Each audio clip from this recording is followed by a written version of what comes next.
I'm relooking at the crown stem gasket that I replaced on my Seiko Samurai a couple weeks ago, and I found out something interesting that I didn't know before. Did you know?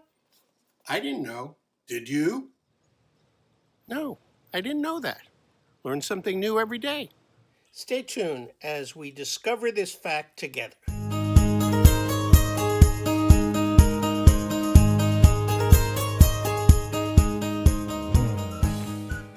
After replacing the movement in my Seiko SRPB55, which is the Seiko Samurai, I noticed that the crown action was very stiff, so I decided to try and fix that. Turns out I needed a new crown stem gasket. I'll leave links at the end to those previous videos.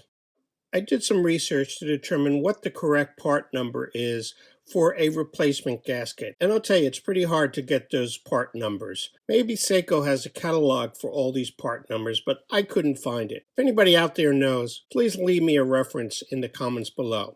So I took off the old gasket and put the new one on the stem, but it didn't seem to be the correct size.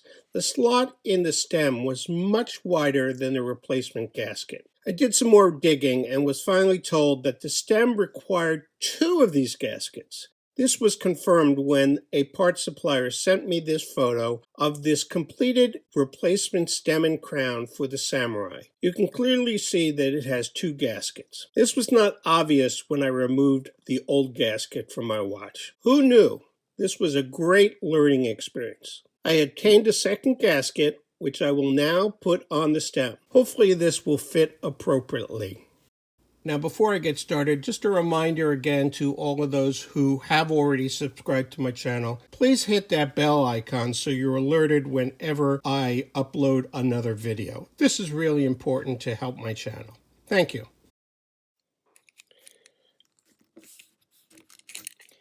In hindsight, I probably should have ordered a third gasket in case this actually requires 3. Okay, let's get this little gasket out, trying not to lose it.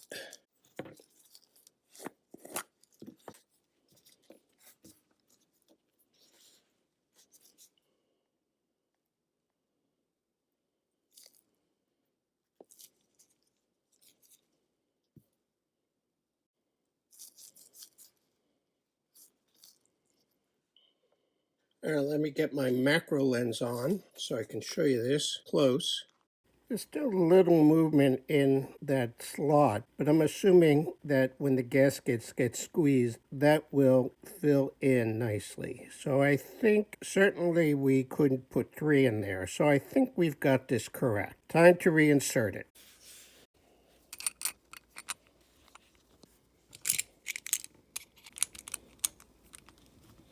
Okay, let's see how it operates now. Getting some nice clicks. Screws down really nice movement. I think we're good.